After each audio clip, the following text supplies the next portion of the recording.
Indonesia merupakan negara dengan iklim tropis, di mana pada saat musim hujan akan tersedia hijauan pakan yang melimpah. Namun, pada saat musim kemarau, akan sangat sulit untuk mendapatkan hijauan sebagai pakan ternak. Sehingga, kita membutuhkan cara untuk mensiasati agar pada saat musim kemarau, ternak-ternak kita tetap tercukupi kebutuhan pakan hijauannya. Maka, langkah yang kita lakukan adalah dengan memfermentasi hijauan pakan menjadi silase. Sehingga pada saat musim kemarau, kita masih memiliki persediaan hijauan yang cukup untuk pakan ternak kita.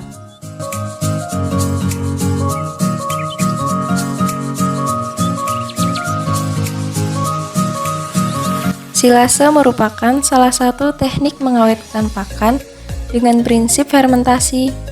Proses fermentasi silase bertujuan untuk memaksimalkan pengawetan kandungan nutrisi yang terdapat pada hijauan atau bahan pakan ternak lainnya, sehingga silase yang terbentuk dapat disimpan untuk jangka waktu yang lama. Silase tersebut dapat diberikan sebagai pakan ternak khususnya untuk mengatasi kesulitan dalam mendapatkan pakan hijauan pada saat musim kemarau. Silase memiliki masa simpan yang panjang karena pH yang rendah yaitu sekitar 4,2, sehingga dalam suasana pH yang asam tersebut, bakteri pembusuk akan sangat sulit untuk tumbuh.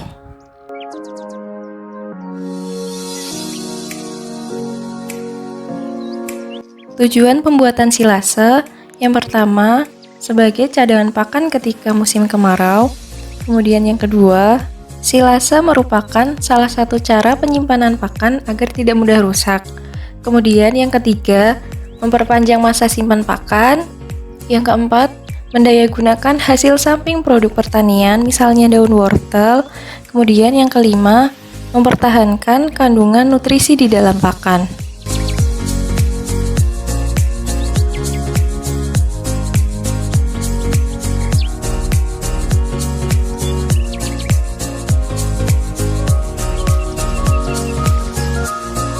Alat-alat yang dibutuhkan dalam proses pembuatan silase antara lain tong plastik, ember, parang pencacah rumput, tali karet, dan plastik tebal sebagai penutup. Atau apabila tong yang digunakan sudah memiliki set penutup dan klep besi, maka tidak perlu menggunakan karet maupun plastik penutup tambahan.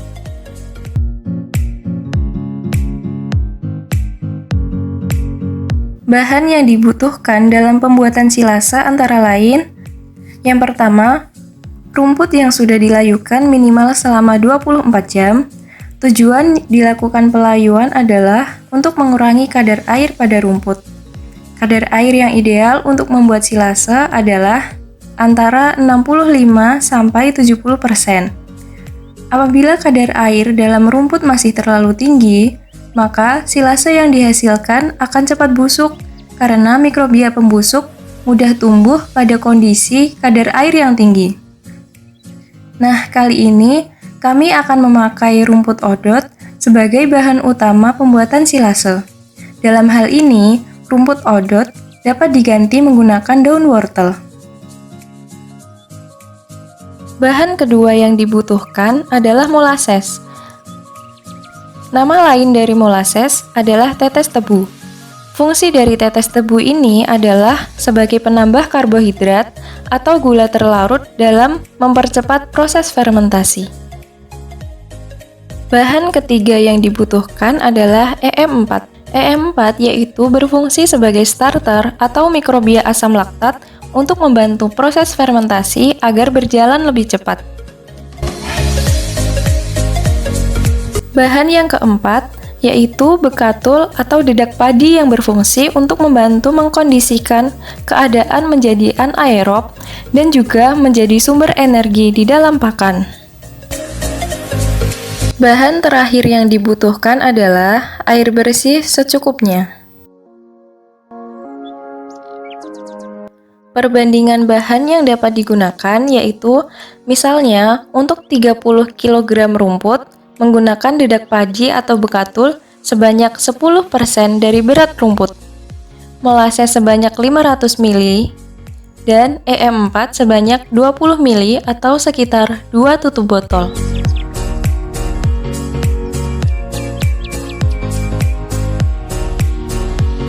Rumput yang sudah dilayukan kemudian dicacah dengan panjang kurang lebih 5 cm.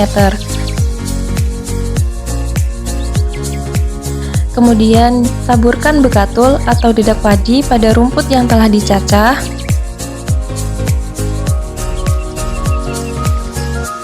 Membuat larutan dengan mencampurkan molases, EM4, dan air secukupnya sesuai perbandingan yang telah ditetapkan. Kemudian, campuran yang telah dibuat dipercik-percikan ke permukaan rumput sambil rumput dibalik-balikan agar campuran menjadi merata. Setelah dipastikan campuran rata, kemudian rumput dimasukkan ke dalam tong dengan cara dipadatkan agar tidak terdapat rongga udara di dalamnya. Karena dalam pembuatan silase dibutuhkan kondisi yang anaerob, yaitu kondisi di mana tidak boleh ada oksigen di dalamnya. Setelah tong terisi penuh dan dipastikan sudah tidak ada rongga udara di dalamnya, kemudian tong ditutup menggunakan plastik tebal dan dirapatkan menggunakan karet. Nah, setelah itu, silase didiamkan selama 21 hari dan ditempatkan di tempat yang teduh, yaitu terhindar dari sinar matahari secara langsung.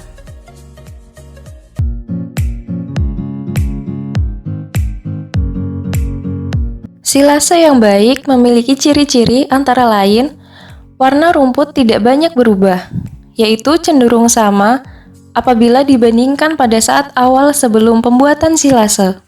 Kemudian, silase yang baik memiliki bau asam segar, yaitu bau khas tape dan bukan bau busuk. Kemudian, silase yang baik juga memiliki tekstur yang remah, tidak menggumpal, tidak berjamur, dan tidak berlendir.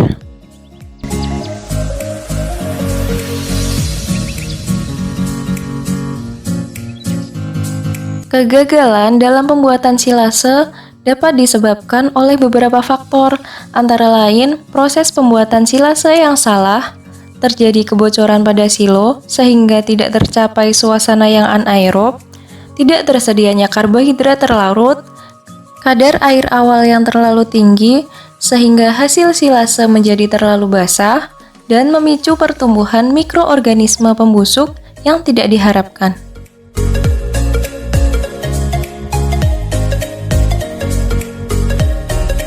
Pemberian silase pada ternak harus dilakukan adaptasi terlebih dahulu, dikarenakan silase memiliki karakteristik yang asam dan bau silase yang khas asam segar. Pada ternak yang belum pernah sama sekali mengonsumsi silase, mungkin pada awalnya akan kurang terbiasa sehingga perlu dilakukan adaptasi pakan.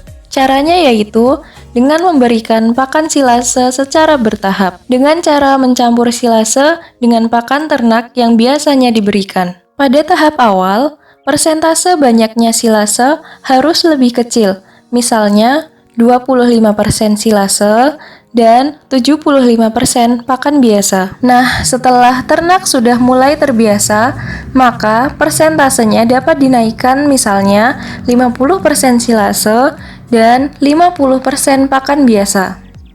Setelah beberapa waktu, maka ternak akan terbiasa untuk mengonsumsi silase. Pakan silase dapat awet dan bertahan hingga 6 bulan lamanya. Namun, apabila tong silase sudah dibuka, maka silase harus segera diberikan ke ternak untuk dikonsumsi. Karena tong silase yang sudah dibuka akan menyebabkan udara luar dapat masuk dan dapat mengakibatkan silase menjadi cepat busuk.